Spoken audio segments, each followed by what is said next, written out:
Discover the amazing, clinically proven health benefits of original Tahitian noni. Original Tahitian noni includes powerful antioxidants, adaptogens, nutrients, and phytonutrients to naturally boost energy levels, immune system function, and overall health. Meticulously sourced from French Polynesia, this is the original superfruit. Accept no imitations. Original Tahitian noni. Visit ATR Health at alchemicaltechrevolution.com.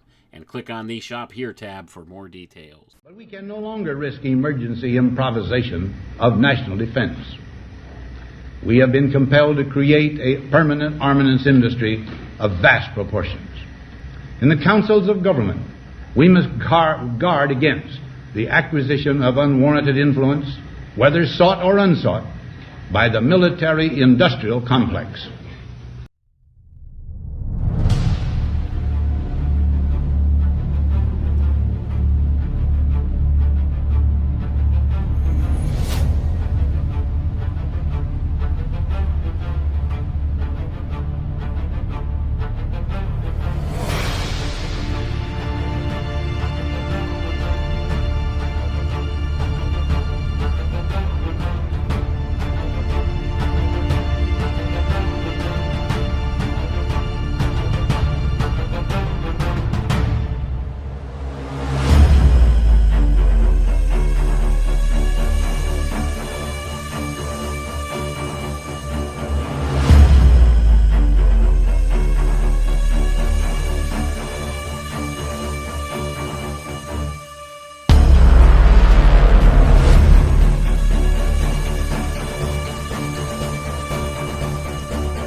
You're listening to the Alchemical Tech Revolution, and I am your host, Wayne McRoy. Good evening, good morning, wherever you are around the world.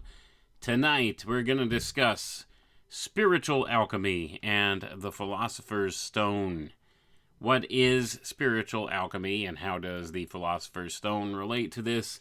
That may be the question you have in mind, and there are some researchers out there who tend to try to separate this notion of spiritual alchemy from the actual practice of the old Hermetic sciences, but they are one and the same thing, and they are unified, and there is a spiritualized version of alchemy that has to do with transmuting the human being, and tonight we're going to be reading from a book titled Remarks upon Alchemy and the Alchemists, indicating a method of discovering the true nature of Hermetic philosophy, and showing that the search after the Philosopher's Stone had not for its object the discovery of an agent for the transmutation of metals, being also an attempt to rescue from undeserved opprobrium the reputation of a class of extraordinary thinkers in past ages. And that's quite a title for a book, isn't it, folks? You see, there were many prolific writers back in the era in which this book was printed, and this is copyright 1857. You see, men of that time were more learned than they are now. They were more prolific writers and readers, and they had very much a greater attention span than we do today. So a lot of times these book titles, when you find some of these old books about these occult philosophies and stuff like that, the titles are very lengthy and give you just an overview of what's covered within the book. So this was written by a man whose initials are E.A.H, and I can't really make out the signature of what his name was here, because it's faded over the course of time. And this is a digitized book, digitized by the New Thought Library Association. That's the stamp on the book, digitized by Internet Archive in 2010. So this one didn't really come onto the internet until 2010. And of course, it was probably on an obscure site somewhere up until such a point. So we have this book, and we're going to read from the preface, and I'm not sure how far we'll get, but you'll begin to understand some of the concepts and precepts being presented here, because I think this is important, that we need to understand that oftentimes the language of alchemy has this hidden meaning to it, if you know how to read between the lines. and it does apply to the human being in a spiritual sense. So alchemy, even though there are different forms of alchemical science, spagyrics being one of the more mainstreamed ones today, that would be the alchemy of plants. There's also the alchemy that's about the transmutation of metals. There's also the alchemy of the animal or the human being as well. And largely, when we're looking at these alchemical concepts, what's hidden within these various formulae that they give you in the alchemical process, there's a spiritual component, and it's about man achieving a type of a spiritualized state. That's what the original intention has always been behind it, and it's hidden away in the language of allegory. And of course, you'll have people who will say and claim, probably rightfully so, that there is an actual science that can be applied to physical elements in this world, spagyrics being an example thereof, and the metallurgy of the alchemical science relating to the transmutation of metals also being such a thing, and that there really is a physical thing that you can make called the Philosopher's Stone. Now, there are people who make those claims that these things have been done, and they have access to some of this stuff, and I can't dispute that. I really can't. I mean, I think there is something to this whole art of alchemy going way back, but I think the original intentions thereof have been twisted and contorted and inverted in the modern world today. And now, largely when we're talking about alchemy in the mainstream here, we're talking largely about the misuse of alchemy against the public, against the people, and for purposes that don't truly align with what the ancient alchemists intended. And when you begin to understand this, you begin to see how some of these old natural sciences or occult sciences, hermetic sciences, alchemical sciences, however you want to refer to these older ideas, they've been misapplied against us today. They've been inverted from their original context and used in a way that is contrary to the natural order of things, when the original intention was to work within the bounds of the natural order of things and achieve this state of perfection within the natural state. Now, these things have been misapplied in many different ways in the modern era, especially in our mainstream science, what we would call science in the modern era, or properly scientism, if you want to be more proper about it. And we see how many of these ideas are based in these older occult sciences, but only certain aspects of them have been brought forward. And oftentimes they're weaponized against the masses in ways that we can scarcely recognize on a conscious level, unless, of course, we dig deeply into these older ways of thinking, and then you can see the writing on the wall.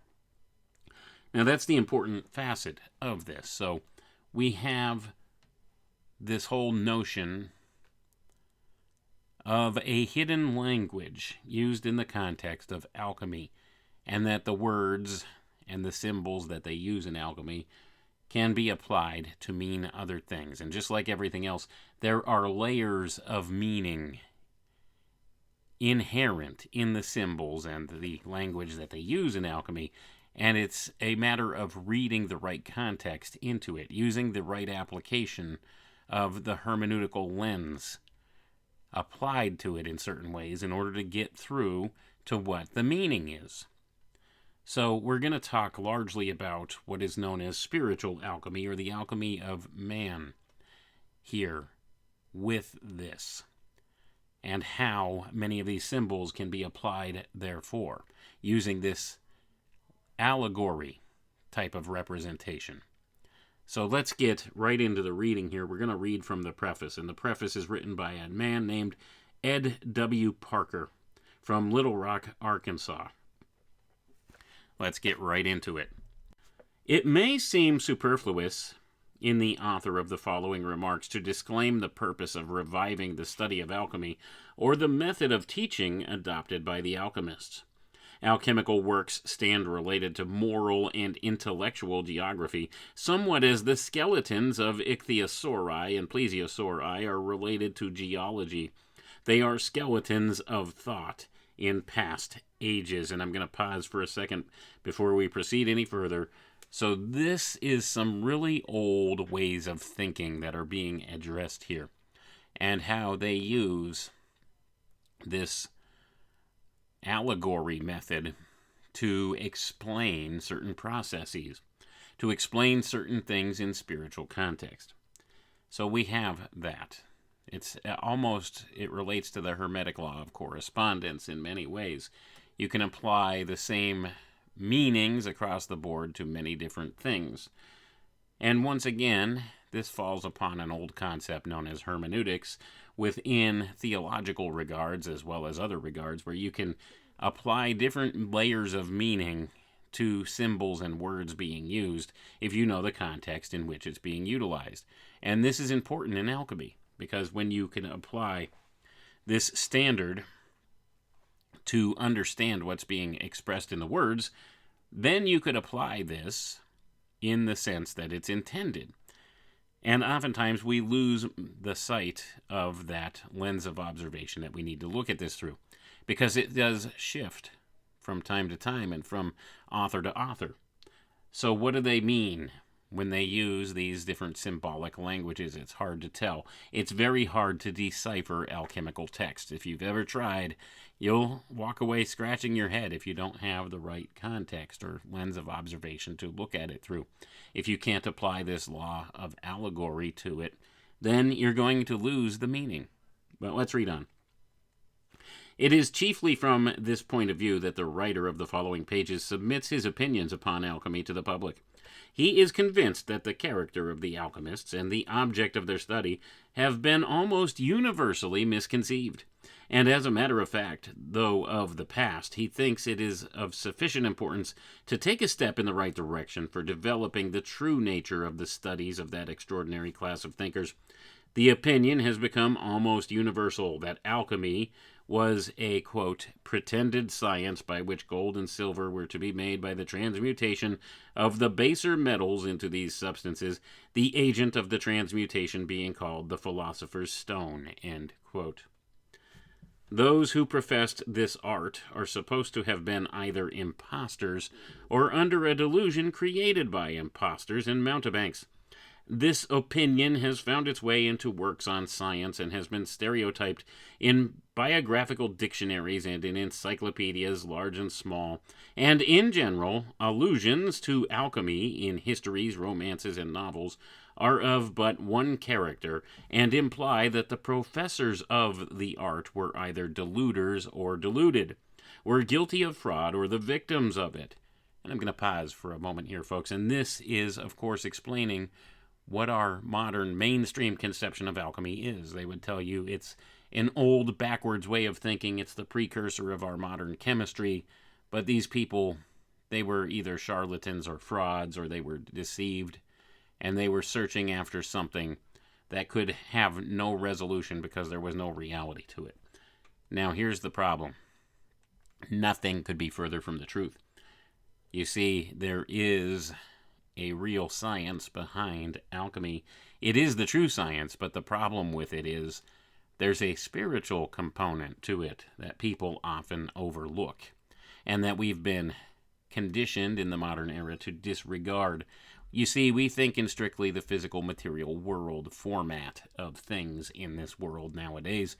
That's what our modern science has handed to us. It's this material paradigm in which we live, this age in which we live. And of course, this relates back to what Rudolf Steiner described as the spirit of Ahriman, where we are only concerned with physical, material world things, and we think only in those ways.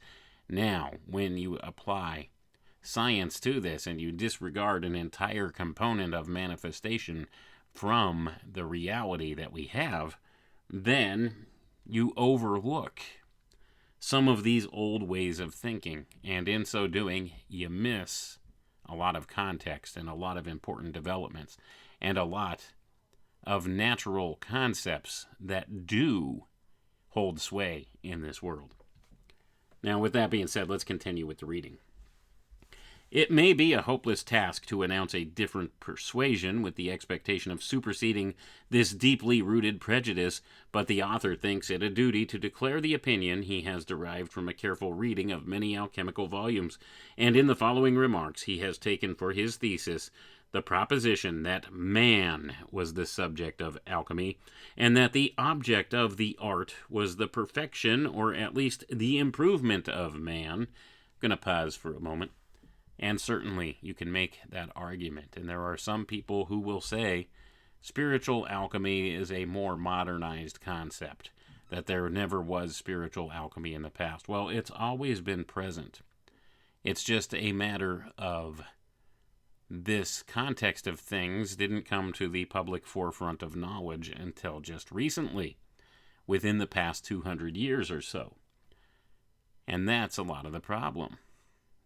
So we could trace some of these alchemical procedures and processes back a long way, and we can apply them in the strictly physical sense, but it would be a mistake not to understand that there's a spiritual implication as well, and that man himself is part of the alchemical laboratory.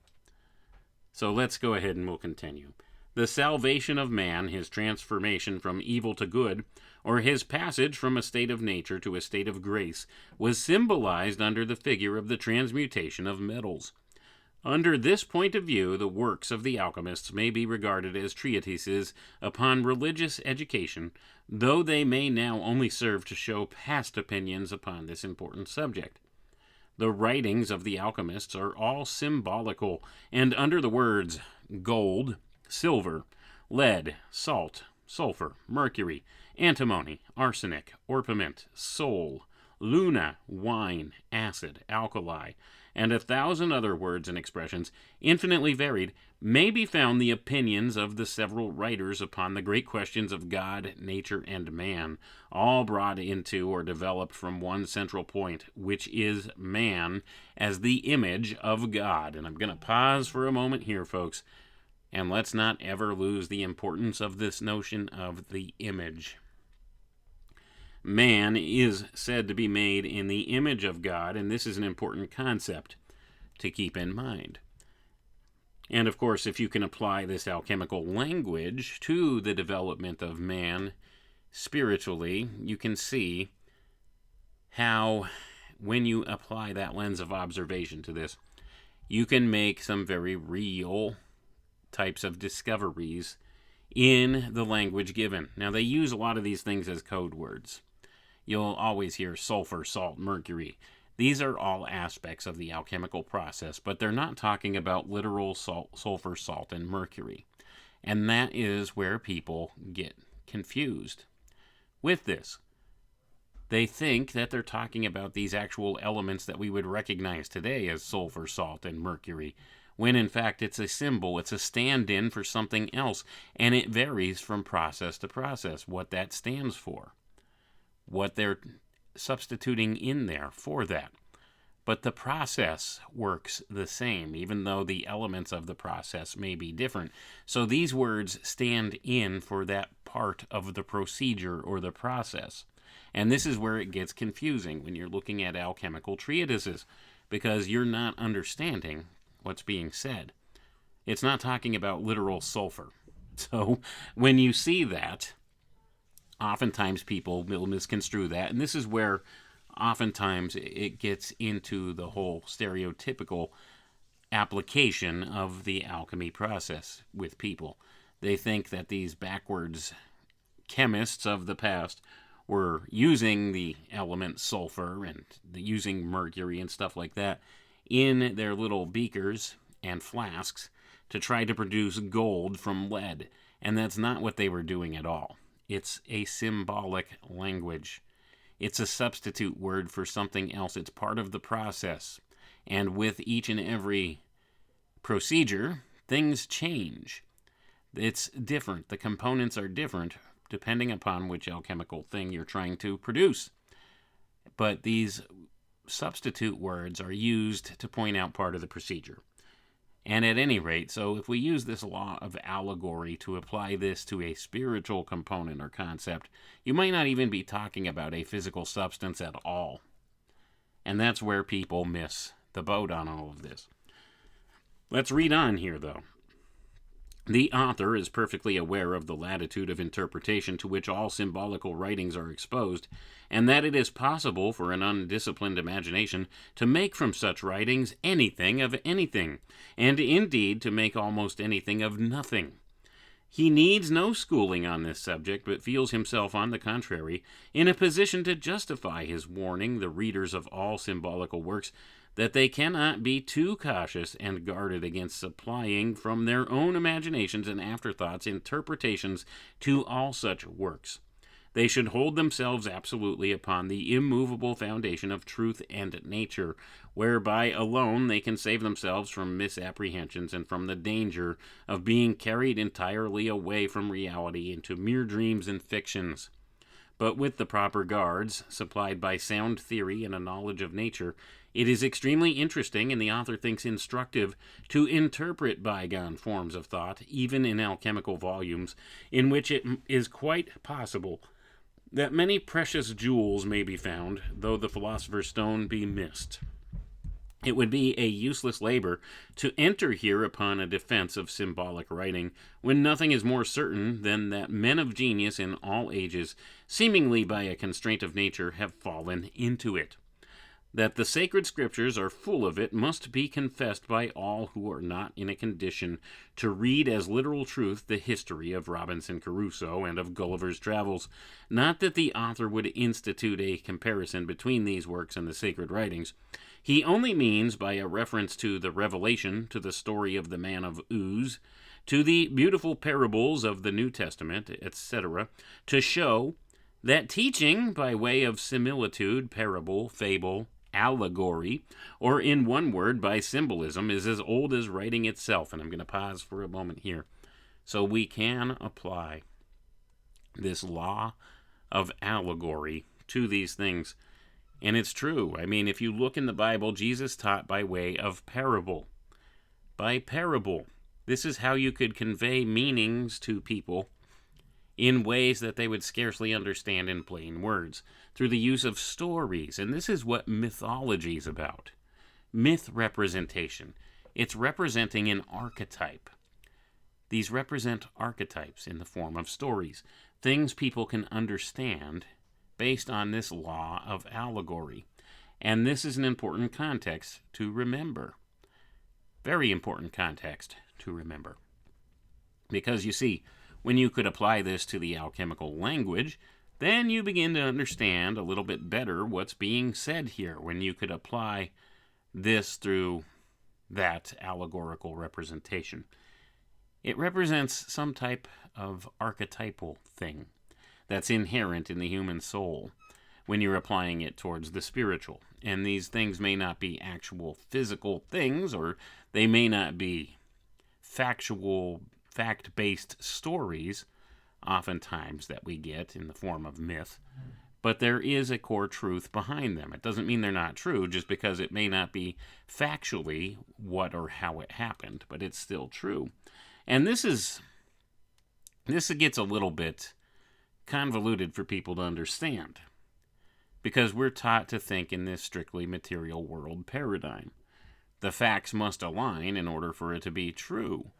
And that's not necessarily the case in the spiritual context of things. There are universal spiritual truths that underlie a lot of different things, but maybe we don't have a true historical account, as in regards to some of the mythologies and stuff like that. But there are cores of truth behind all of it, and there's universal elements that undergird all of it that hold true.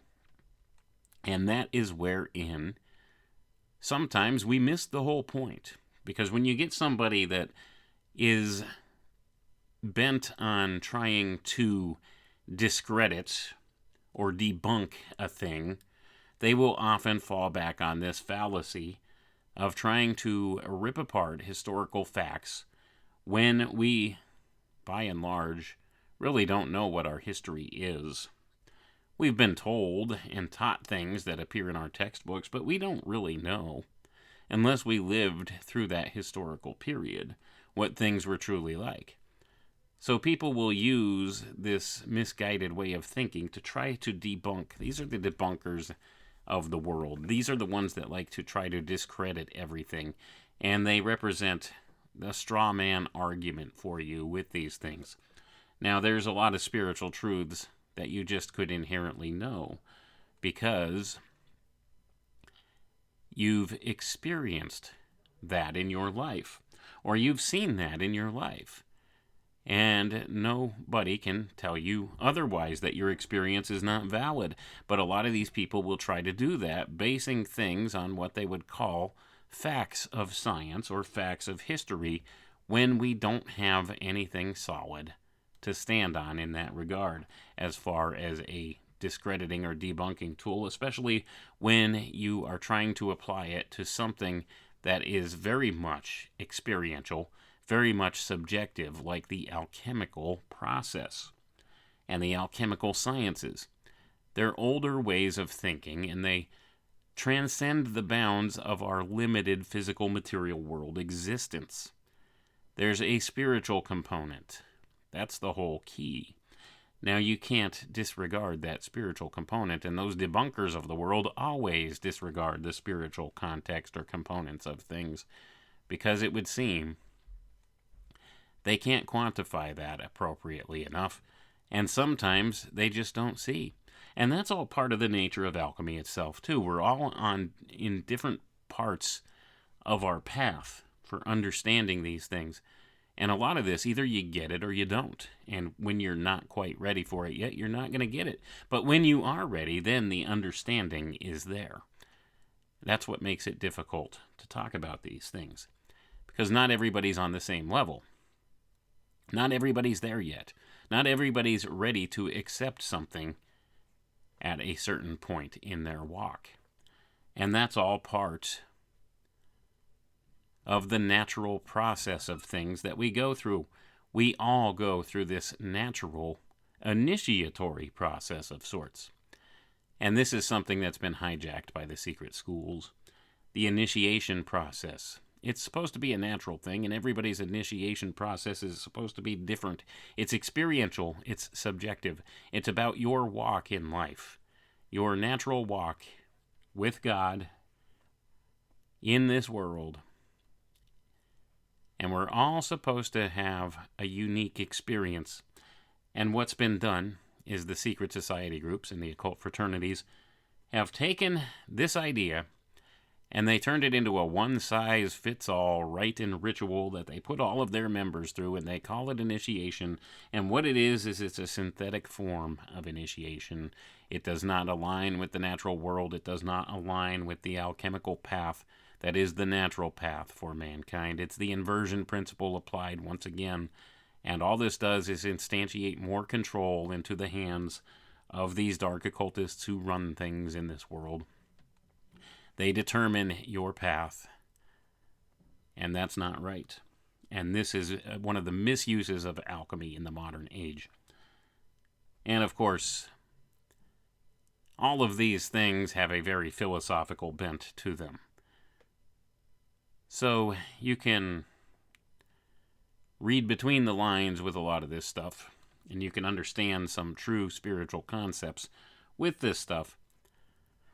But don't mistake it for your connection to God, the creator of this world. Don't mistake any of that. Now, here's the thing. Knowledge is not necessarily a bad thing. You have all of these people in these occult fraternities and secret society groups. They put on a pedestal this idea of knowledge, or hidden knowledge, esoteric knowledge, gnosis, sometimes they call it. And they think of that as a deified form. They think of that in and of itself as a type of God. And it's not. That's not the be-all, end-all. Now, there's nothing wrong with seeking knowledge, and there's nothing wrong with having knowledge or acquiring knowledge. But when you mistake that knowledge itself for God, then that is a problem. And that's what we try to avoid with a lot of this stuff. Because many people misconstrue the knowledge of some of these old occult sciences as their connection to God, and that's not the case.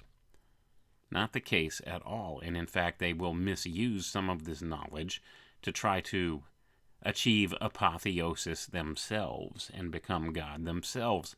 And it's a lie, folks. It's the great lie. But many in this world have sought after this inverted principle of nature to become God themselves, this apotheosis. And they think that through the acquisition of this knowledge and the use of some of these old occult sciences, they could achieve that. And they're mistaken. They are not God. Man is not God and can never be God. We are created in the image of God, and this is the important distinction. But we can never be God, and you have those who've misapplied this knowledge and sought to become God themselves. And this is at the core and the heart of the transhumanist movement today. Very same thing. I know I sound like a broken record, but certainly I can't emphasize that point enough. What they've done is they've inverted and misapplied some of the old alchemical sciences, turned it into our modern science, shifted everything into the physical material world paradigm, and are attempting to achieve this apotheosis themselves through the transhumanist singularity and become gods in this physical material world in no uncertain terms. And that's for the ones at the topmost levels of this power pyramid. That's what they seek to do, and that's what they think they can do, and they're deceived. Man can never be God, although he will try, but it will fail catastrophically, even if it does succeed for a time. The problem is the transhumanist goal that they seek, it's only for a select few. They have no place in their new age for the profane, and that's you and I, ladies and gentlemen. So that being the case, they seek to use this guise of the promises of the good things that can be achieved through this transhumanist notion to suck us into supporting that. And when it comes down to it, all it really is, it's a eugenics program, a eugenics depopulation program by and large for the masses, because only a very select few will be the beneficiaries of these transhumanist sciences that come about, that they're trying to develop. And that's the core behind all of it. Pro-transhumanist groups have described transhumanism as eugenics without coercion, and that is most certainly what it is. They dangle the carrot before you. They promise you all of these medical innovations. They promise you immortality, eternal youth, all the benefits of being able to be the beneficiaries of this transhumanist notion, but they have no such intention for you. They're going to trick you into a mass culling. Now, what this will look like, I can't say for certain. All I could do is speculate, and it would seem to me the speculation would be that this will be this moment of singularity where man and machine are merged into one collective hive mind. This is what it will look like in my view, from all the research I've done. At some point, the Internet of Thoughts will go live online, and your brain, through some type of BCI device, brain-computer interface, will be connected to the Internet and will be incorporated into the collective. And at such point, they will claim that you can upload your consciousness into the cloud, and then you could exist in any type of a body or form that you want and have immortality. You could exist in a digital avatar in a self-created world in the computer, or you could upload your consciousness into some other physical body, a robotic body, perhaps a biological body, and you could exist in all these different forms whenever and however you want. You could jack in and out of the matrix as you see fit, and it's a lie, because what it will really do is it will destroy your physical body to do so. And I've seen the studies where they talk about ways in which to do a proper, appropriate brain scan, it would destroy all of the natural tissues of the brain in the process and replace it with artificial components. So when this happens, is that really you that remains? Is the spirit that is you, does that remain? Is your soul? Does that remain, or does that die? And then there's just a facsimile of you in the machine. These are the questions you have to ask. So philosophically, will it be you? Probably not, and I think that's part of the great lie. They will try to convince you that, yes, they could transfer your consciousness into the machine, because if you think about it in the strictly physical material world paradigm, that's what they try to push to you. They say that consciousness is nothing but the byproduct of the electrochemical activity of the brain and brainstem, and if that's the case, it could be equated down to little more than an algorithm, and if it could be equated down to little more than an algorithm, it could be duplicated in a machine, and therefore your consciousness can live on. But it's not really you, folks. You see how they disregard the spiritual side, the spiritual component of things? That's not the true nature of what consciousness really is. But if they could convince enough people that that's all it is, then these people will line up in droves to upload their minds to the machine, to the cloud, and they will be culled. And a facsimile, a cheap computer knockoff of them, will propagate in their place in the machine, in the cloud, and their spirits and souls will be gone, culled from this world, and only their memories will remain and their experiences will remain and be accessible by the hive mind itself. Now, I've written extensively about this, and I've talked about this in my first book, because I'm thoroughly convinced that this hive mind that remains, this amalgamation of artificial intelligence and the combined human experiences of those who've uploaded their consciousness, will be but one being at the end of it, and this being will almost assuredly be named Lucifer. And right now, it's these dark occultists who run things at the top of the power structure who are vying for control as to who will be the advent of Lucifer, who will be the ultimate one in control at the end. Now, like I said, ladies and gentlemen, a lot of this is speculation. A lot of it is based largely on some evidences that I see from the things I know about what I've read in their occult books, plus the things that I've studied about the technologies themselves. So there's a lot of context here that could be applied in this way. And I know it seems like a little bit off the beaten path of what we're talking about, but it certainly relates. Because when you realize that these physical things they're talking about, the language they're using describing these physical components in alchemy, is about a spiritual component or concept of things, then you begin to see why much of this becomes overlooked in the modern era, and especially in modern occultism and modern occult fraternities. They want you to think that alchemy, what it's about, is transmuting lead into gold, being able to transform base substances into other base substances. Thinking strictly in the forms of physical material world things. And that may be a component of some of the old alchemy, but it's not the important part of it. This spiritual side of it is the important part. And it gets overlooked, even by many who research these things within the auspices of modern occult fraternities and things like that. They overlook the spiritual side of things, even though they say that they don't. But do they truly understand where all of this is leading right now?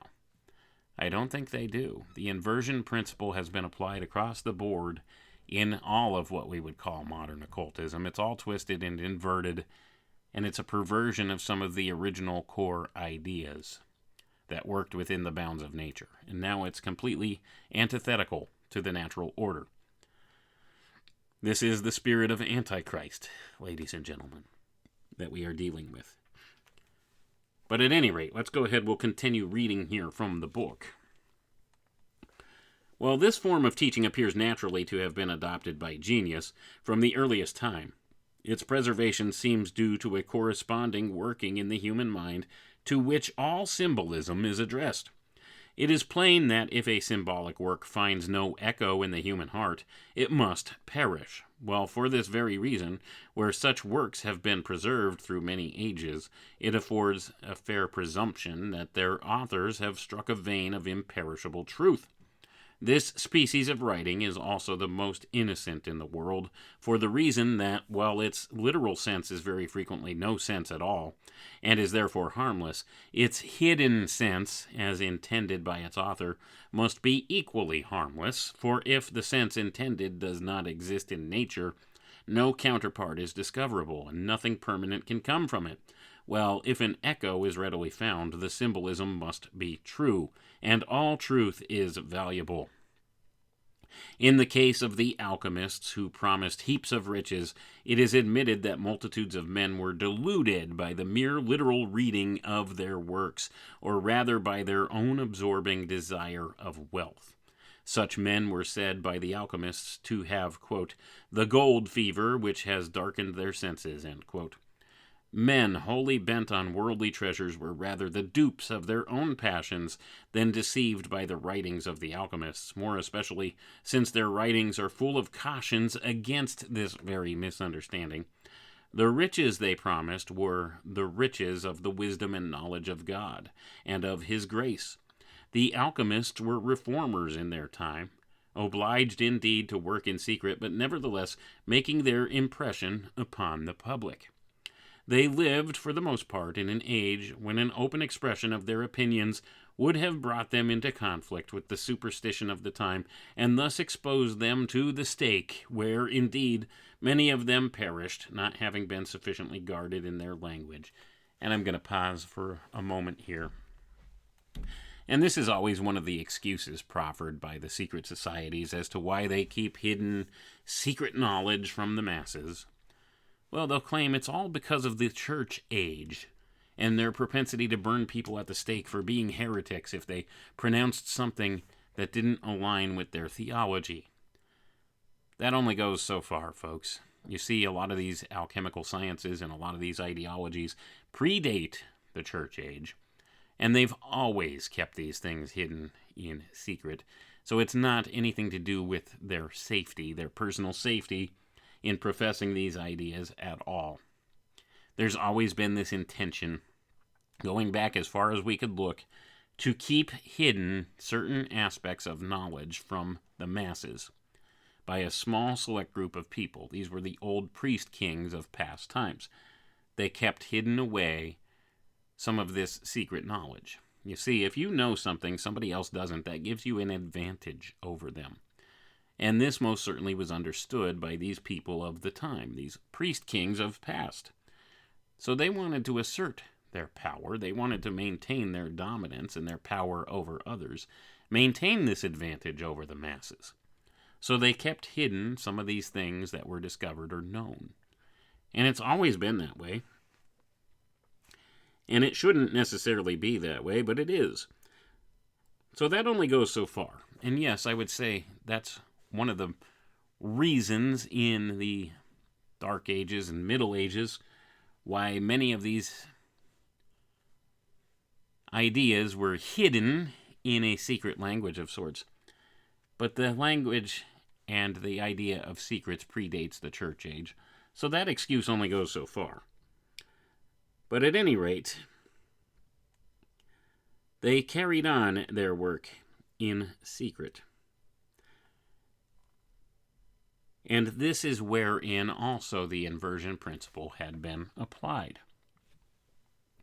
You see, in times past, when you go back to the old original concepts of alchemy and the old occult sciences, you find that these were known as what is called arcane sciences. Now, what does arcane mean? Arcane means the meaning is not readily understood by the average person unless they dig deep and pursue that, but it's out in the open. And this is a distinction from secret. So we have arcane knowledge and secret knowledge. Now, what's been done is this arcane knowledge that was out there in the open for people to discover on their own, in their own time, at their own pace, should they seek to pursue that. This notion of arcane knowledge became secret knowledge, whereas there was a select small group of people that decided to hoard this knowledge and keep it hidden away from the masses. Now, this is wherein the inversion principle was applied in the ancient past. So you have arcane knowledge, and some will still argue that this stuff is out there. It's open for interpretation. You can find it.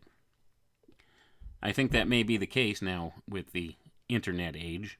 Now it's out there. You can find it, you can study it and pursue it and find the true root meanings and cores of things, whereas in times past, up until about 15 years ago or so, much of this came through the filter of the secret society groups, and you weren't able to access it. Now, this is the difference between secret knowledge and arcane knowledge.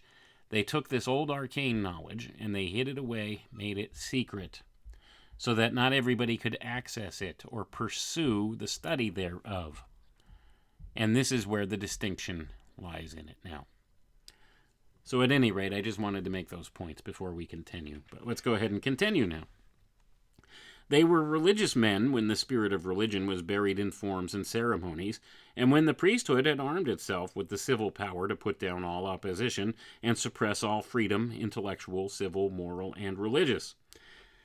It was in that midnight of darkness that a light from heaven, as it seemed, was treated of in books for the initiated as the elixir of life, the water of life, the universal medicine, and the philosopher's stone. The volumes in which this thought of the time was enshrined were written in symbolic form to hide the subject from the crowd, not in a condition to profit by it, and to screen the authors from persecution. They are now measurably forgotten, and the occasion of them having passed away will never be revived and studied on their own account. But they yet exist for us and for future times as marvelous skeletons, where may be found abundant evidences that there were giants in those days, though they made but little show in the world, living as they did in retirement, upon the still small voice wherein lay chiefly their so much talked of secret.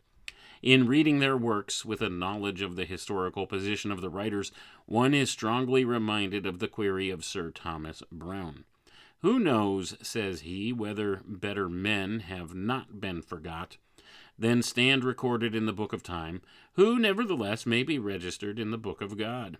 I have examined a great many alchemical works at a time of life and under circumstances when the imagination, if it ever deceived me, has yielded its plumage, and I feel entirely able, as I am certainly willing, to see things as they are. I therefore say, after much study and deliberation, that the works of the genuine alchemists, excluding those of ignorant imitators and mischievous impostors, are all essentially religious, and that the best external assistance for their interpretation may be found in a study of the Holy Scriptures, and chiefly in the New Testament, that light which was before the light, being by no means and on no account overlooked. And I'm going to pause for a moment here, folks.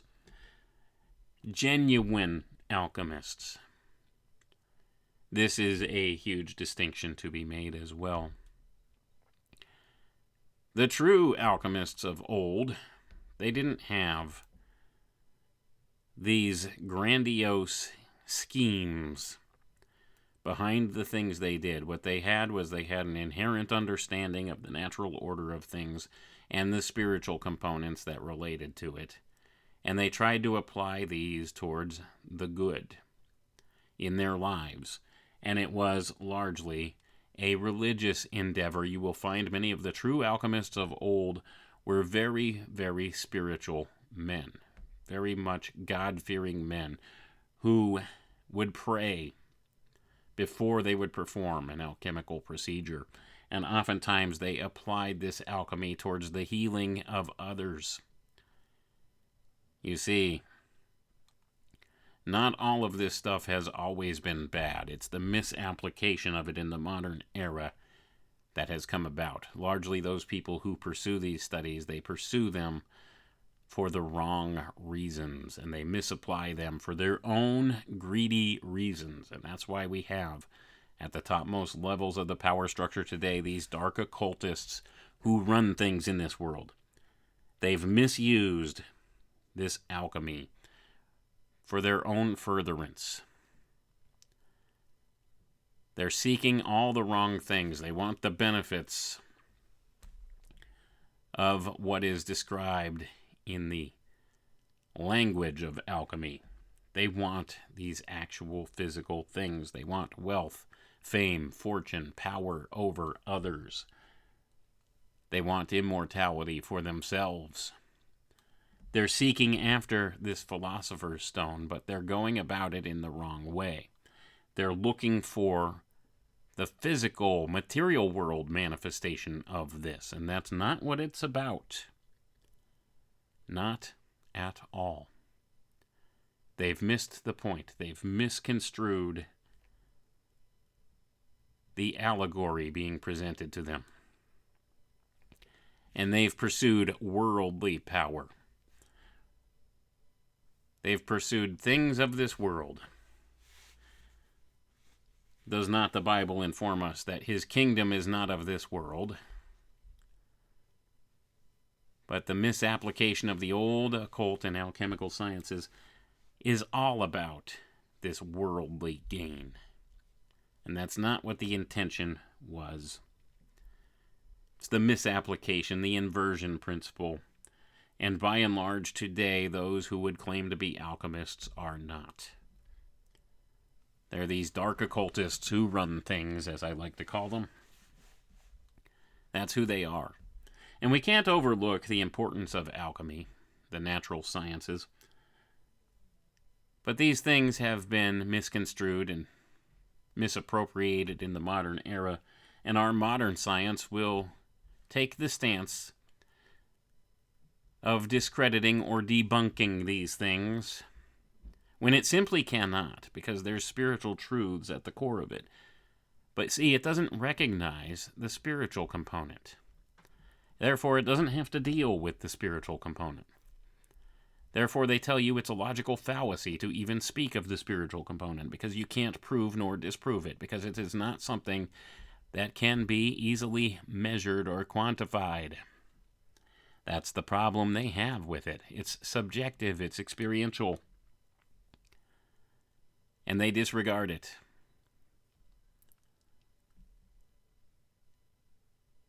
They completely disregard it. But let's continue. There was no doubt an abundance of impostors who played upon the credulity and cupidity of the public, but the genuine alchemists were religious men who passed their time in legitimate pursuits, earning an honest subsistence, and in religious contemplations, studying how to realize in themselves the union of the divine and human nature, expressed in man by an enlightened submission to God's will. And they thought out and published, after a manner of their own, a method of attaining or entering upon this state as the only rest of the soul. The following little poem admirably shadows the life of the adepts such to reach. And then it gives a little poem here, folks, which I'm not going to read for time's sake. But it is a nice poem that does convey some truths in the form of poetic stance here. But let's read on. The philosophers, says Flamel, have a garden where the sun, as well morning as evening, remains with a most sweet dew without ceasing, with which it is moistened, whose earth brings forth trees and fruits, which are transplanted thither, which also receive nourishment from the pleasant meadows. And this is done daily, and there they are corroborated and quickened without ever fading, and this more in 1 year than in 1,000 where the cold affects them. End quote. Let an idea of the isle or garden gleam upon the soul as an attainable object, and the experience of that idea will explain much of the literature of past ages, especially such poems as the Romaunt of the Rose, translated by Chaucer. It may afford a hint in explanation of those love tales, the abuse of which style of writing brought out Cervantes, and indeed the large class of poems as well as tales, excluding the base imitations, the counterfeit coin, known as the love literature of the Middle Ages, will find their interpretation in that idea, including the sonnets and the triumphs of Petrarch, and even the Divina Commedia itself. I'm going to pause for a moment here, folks. So now the claim is being made that many of these literary classics, as we would look at them today, are just a type of imitation of some of the old alchemical ways of thinking, the old alchemical language used to convey ideas, the storytelling aspect of it, the law of allegory. That's what mythology is. That's what a lot of these things are, even our stories in the middle periods here that come from these times, things like Shakespeare. It can all be applied in the same way as myth representation can. They're stories that convey ideas that are very hard to communicate in mere words. And sometimes you can understand the story better than you can understand a straight-up statement of things.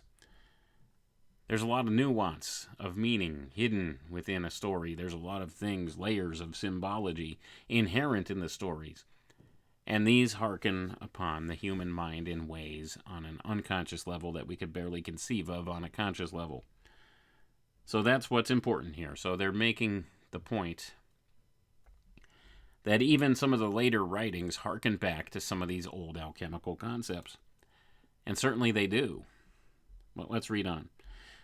If to yearn for such a life was folly and is judged incompatible with the practical demands upon man living under the so-called curse of labor, it was at least an innocent folly with which the world has never been overburdened, and the few who found or thought they found their rest in that Eden may be pardoned by those who glory in what they call a more enlightened age. Even to seek it had a charm which smoothed the hardest external fate, as undoubtedly it supported many while suffering in the flames lighted by the Inquisition. And I'm going to pause for a moment here, folks, just to point out that one of the important facets of this has always been, and is still today, this yearning of mankind for this reaffirmation of what they term in the occult schools as the Golden Age. The idyllic Garden of Eden state in which man lives, the paradise. It's yearning after this. This is inherent in the souls of man. We seek this. We want to get back to that state of innocence. And that is one of the core concepts at the heart of all of this. They know full well that man yearns for this, and the only thing that can fill that void in man's soul is a connection with God. Connection with God. But man will try to fill that void in a myriad of different ways, and it could never, ever be filled properly outside of a connection with God, your Creator. That's the harsh truth of all of it. You see, it's an unquenchable thirst. The only thing that can quench that thirst is the living water, as described by the Bible. And that is your connection to God, your relationship with God, your individual, one-on-one relationship with God. It's not about religions or religious practice or anything like that. It's a connection with God, a one-on-one relationship with God. That's the important aspect of this. And that's what is one of the universal truths that underlies all of this. If you don't have that connection, then very much you're going to be looking in all the wrong places, and you're going to do all the wrong things to try to fill that void in your soul. And it can't be done outside of this connection to God. Now, many people fall into that trap, and they seek out this gnosis, or this knowledge base, to fill that void, and they find that they're never satisfied. They always want more. And I would say that's probably true for those people in positions of power in this world, these dark occultists who run things. They always want more. They yearn for more, and they're never satisfied because they have that void within their soul that they're seeking to fill with all the wrong things. And they're not going to find satisfaction in that way. So that being the case, we have all of this. We have all of this knowledge base that's been passed down by the alchemists in the language of symbology, and they misconstrue these things and reach for something that's unattainable by them themselves. And they can't get there. And yet they try, and they think that their fruition of this quest for apotheosis is just around the corner. They want to become God. They don't want to have a relationship with God. They want to be God. That's where the distinction lies. And they're misled because they think they could achieve this. They can't. It's a lie. It's the great lie from the Garden of Eden. Now, a lot of this harkens back to this notion that we want to go back to this golden age, to this idyllic Garden of Eden state, this state of perfect innocence and connection with God. And the problem is, they go about it in the wrong way because they've inverted everything. Let's read on here. But as I have elsewhere said, that life is like an art which must be sought, if sought at all, for itself, and not for its rewards. Admission into the gardens of the Hesperides is accorded only to those whose dreams are exclusively upon the beauty of the presiding queen. For, and the reader may ponder on this principle, the success is contained in the dream itself and is developed from it, just as every desire contains an essence of its own, which works itself into manifestation, whether it be good or whether it be evil. But its quality is not to be estimated by what it accomplishes outwardly, but by what it deposits, that is, to use the language of alchemy, by the salt it leaves in the soul where it originates. And I'm going to pause for a moment here. So now this is a very deep philosophical thought that we are given here. It's not about what it accomplishes outwardly. It's about what it deposits into the soul. This is an important thing to keep in mind, and this is something wherein the materialists of this world lose sight of all of it, because this is a spiritual concept. This is not something related to this world. So it's not about leaving an outward sign, an outward accomplishment relating to your dreams or your images that you perceive for yourself and for this world. It's about the impression it leaves on your soul and on the souls of others. It's all about relationships, folks. That's all that matters in this world. Relationships. It's not about physical things. It's not about wealth. Not about fame. Not about fortune. Not about all of the things you can acquire. Not about materiality at all. It's about the impressions that you leave in the hearts and minds of others, and of yourself, and your connection with God, and doing right in the eyes of the Creator. That's what it's about. Let's read on here. I think proper to add that my original design in preparing these remarks was simply to express a mere opinion and support it by a few citations from the works on alchemy, and I thought a small pamphlet would answer this purpose. I have unexpectedly exceeded the size of a pamphlet and find it necessary to go to press in a book form, though I did not aspire to write a book.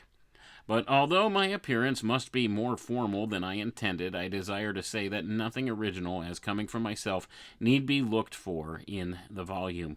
Whatever interest the work may have will be due to the class of men I have written about, who have furnished me with materials, and especially with extracts from their own writings, which I have been obliged to use freely in support of a simple opinion in regard to their labors and studies. This opinion, I am very sure, has some novelty to the present generation, and if well-founded, must then have some interest, though it may commend itself principally to speculative men who delight in a study but little regarded in our practical age. But neither steam power nor telegraphs, with all their admitted wonders, themselves the product of the human mind, can ever destroy in man the tendency to search into the arcana of his own sublime and all but infinite nature, in whose heart, as we read in the Holy Scriptures, God hath set the world. And that's signed E.A.H., St. Louis, Missouri, January 1857. Now I'm going to pause before we continue on a little ways further here, just to state that the Philosopher's Stone, folks, this notion of the Philosopher's Stone, well, you only have to search the depths of your heart and soul to know what it's really all about.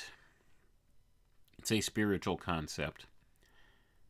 It's not an elixir of health and youth, although it is, in a spiritual sense. But it's been misconstrued in physicality, and many of the true alchemists know that. And although they claim to have been able to produce such things in a physical form, do they really convey the meaning that you think they do? There's depths of meaning to this. There's layers of meanings to this. And yes, some of these alchemical processes, when performed properly with the spiritual component applied, can generate a true physical manifestation, as well as the spiritual context or component thereof. But when you misapply these things and are thinking in strictly the physical material world concept of this, then you're missing a constituent part of the manifestation process thereof, and therefore it's incomplete. It's an incomplete process. So there's a lot of true alchemists who have perhaps performed some of these things in the past, have performed certain works, have made or claimed to have made philosopher's stones, who have claimed to have made the elixir of youth, who claim to have done these things. But in the modern era, I would say, for the most part, the vast majority of those who claim to be alchemists or to be pursuing these things or claim to have made these discoveries or been able to produce these things, they're misled. They're misguiding you. They're misdirecting you. These are what you would call the false alchemists. And that's what we have today. These are the dark occultists who run things in this world. They've misapplied some of the concepts, they've misconstrued some of the concepts, and they continually seek to hone their skills to be able to produce such a thing as the Philosopher's Stone, but they all fail because they've missed the whole point. That's what it's all about. They've missed the entire point because they've disregarded the spiritual side, or they've misapplied the spiritual side. They've turned to the dark side, or they've completely disregarded the spiritual side. That's the problem. Now, there's a mix of both at the topmost levels of the power structure in this world, and I don't doubt that there are some good folks out there in high positions that are fighting for the betterment of the masses, but they're small and disorganized, whereas these dark occultists who run things, they have an organization and they have a hierarchy and they have more influence and sway than those who work individually towards the good. Now, I don't doubt that there are good people out there in high positions working towards the good, but like I said, the problem is they're not organized like the dark powers are. And that's wherein we find a lot of the problems in our society today, in our world today. The dark side's running things. It's the death cult that's running things. It's not about life and life more abundantly with them. It's all about these death-based ideas. It's not about the living water. It's about the stagnant water. And that's an important concept to keep in mind, because this, once again, is a misapplication of alchemy. Putrefaction, it's one of the steps of the alchemical process, and it's one that has been utilized by the dark side in very much a wrong way in this world, because they believe in the process that through the putrefaction comes forth the regeneration and the new birth, and that is shown to be a thing in the alchemical process, but they focus too much on the putrefaction, on the negrido process, on the blackening, on these negative, destructive aspects of the alchemical process. It's unbalanced, and it doesn't bring about the great work that they claim that it brings about. Their great work is different than what the original intention of what was called the great work is, and that's the problem. They've focused too heavily on the negative, dark side of things in bringing about manifestation in this world, the destructive process. They're misled. Let's put it that way. They truly believe that in their hubris, they can achieve this apotheosis, this state of being, if they were just good enough at performing these tasks in this world, applying this knowledge in certain ways, and they think that they're doing this for the greater good. Many of them think that. But they're not. They're not being honest with themselves. They have ulterior motives, let's put it that way.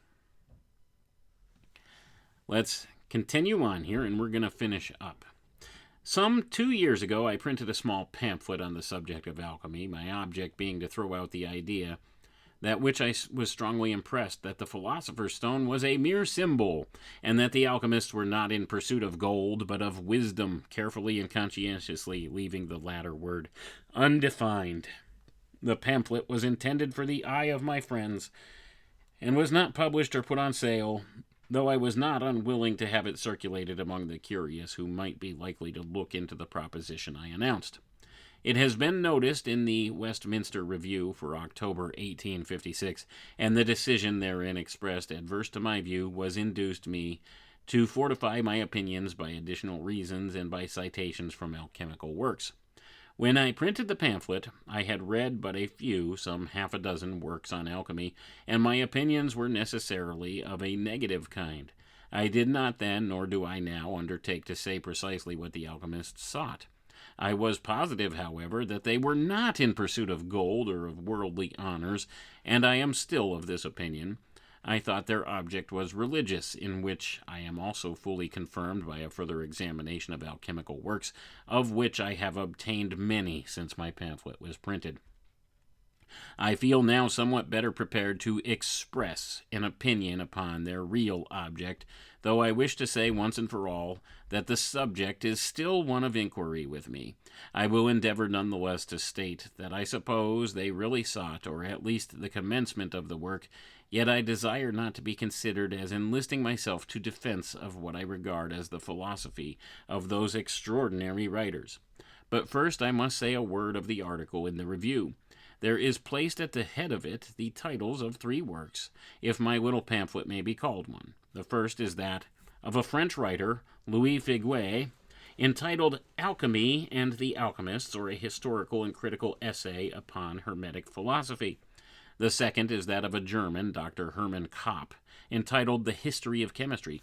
The third is that of my pamphlet, in which I express the opinion that the Philosopher's Stone is a mere symbol signifying something which could not be expressed openly without incurring the danger of an auto de fe. The title of the German work shows that the author must have taken up the subject of alchemy only in its relation to chemistry, as perhaps its precursor, which it really was. He regarded alchemy from the modern point of view of chemistry and probably examined alchemical works for the purpose only of pointing out his opinion of the relation of alchemy to the modern science of chemistry. In the prosecution of such a work, therefore, it is not to be supposed that the secret of the alchemists, if they had one, would become recognizable, and all that can be expected from Dr. Kopp in the premises must be secondary and subordinate so far as alchemy is concerned. Yet I shall show that even Dr. Kopp, though writing professedly of chemistry and not of alchemy, had some opinion bordering on the truth in regard to the real object of the latter, though he did not choose to explain it at length because his proper subject, chemistry, did not require it.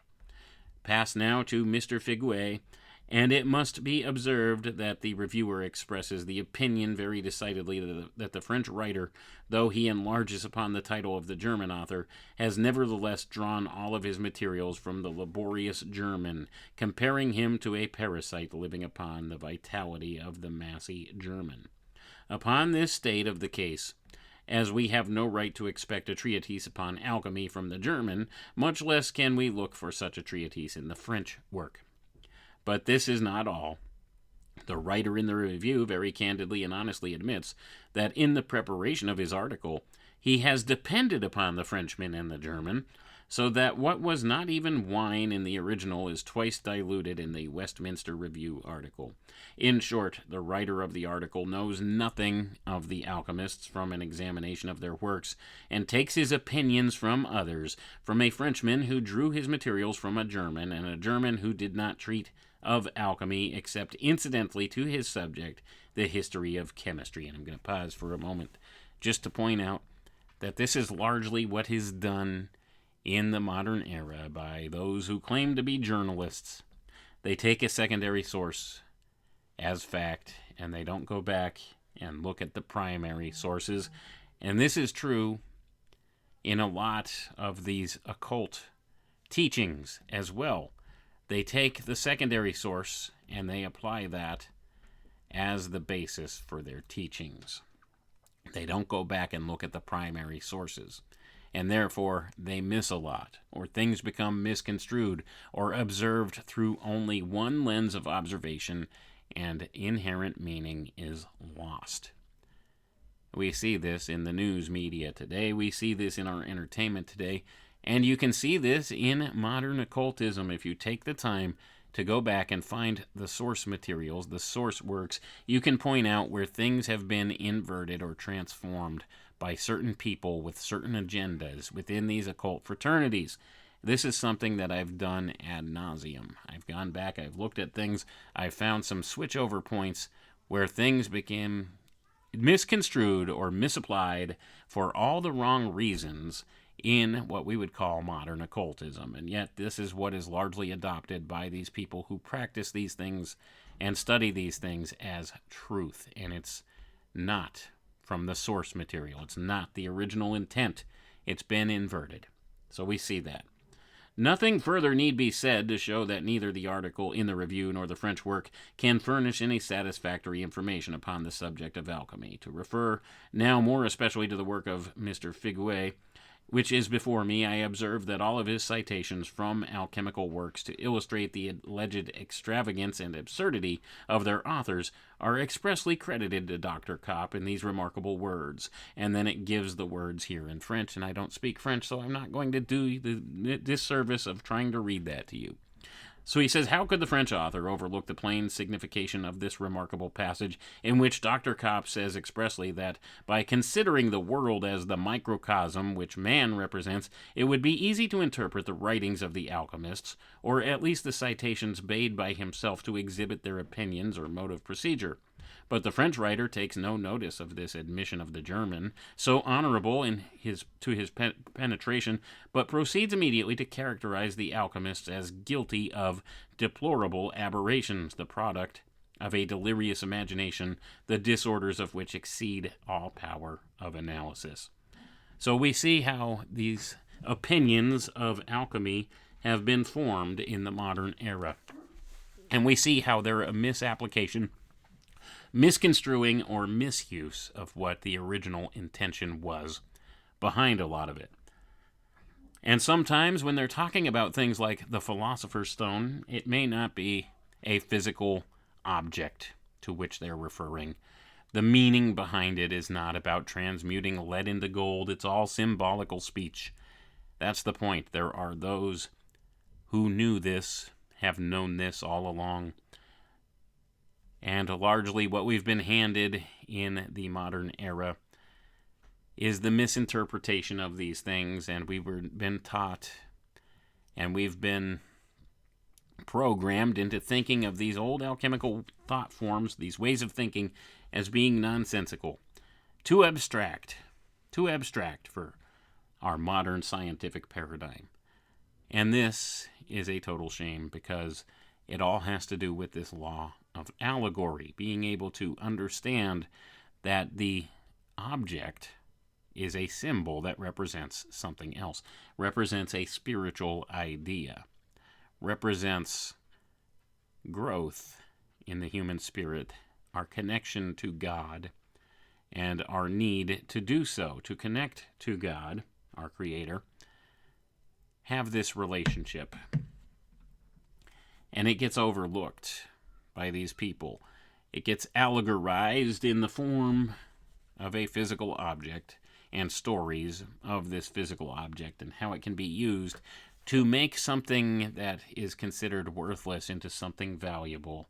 And this is the true spiritual alchemy, the transforming of man from something that is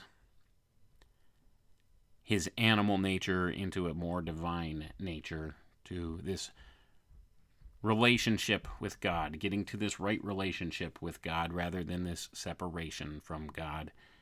And a lot of these ideas have been misconstrued throughout the course of time, misapplied, and people have sought wealth and glory and fame and power and all these things through the use of these old sciences.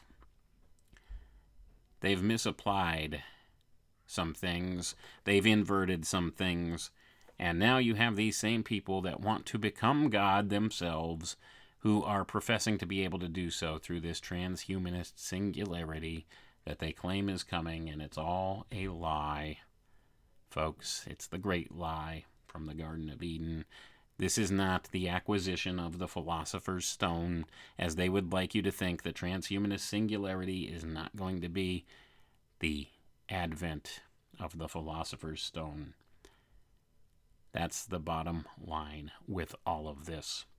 So if you take nothing else away from this tonight, remember it's all about relationships, and primarily your relationship with God, and that this transhumanist promise that they're handing people is not going to come to fruition in the way they claim. This is not the Philosopher's Stone. This is not the achievement of the great work, although there are those in the positions of power in this world that very much think that it is, and they are misled. That's the bottom line. Anyway, we are out of time for tonight. I want to thank you all for tuning in, and I want to remind you that I appreciate each and every one of you. We'll catch you next time. Have a good one now. Discover the amazing, clinically proven health benefits of original Tahitian noni. Original Tahitian noni includes powerful antioxidants, adaptogens, nutrients, and phytonutrients to naturally boost energy levels, immune system function, and overall health. Meticulously sourced from French Polynesia, this is the original superfruit. Accept no imitations. Original Tahitian noni. Visit ATR Health at alchemicaltechrevolution.com. and click on the Shop Here tab for more details. But we can no longer risk emergency improvisation of national defense. We have been compelled to create a permanent armaments industry of vast proportions.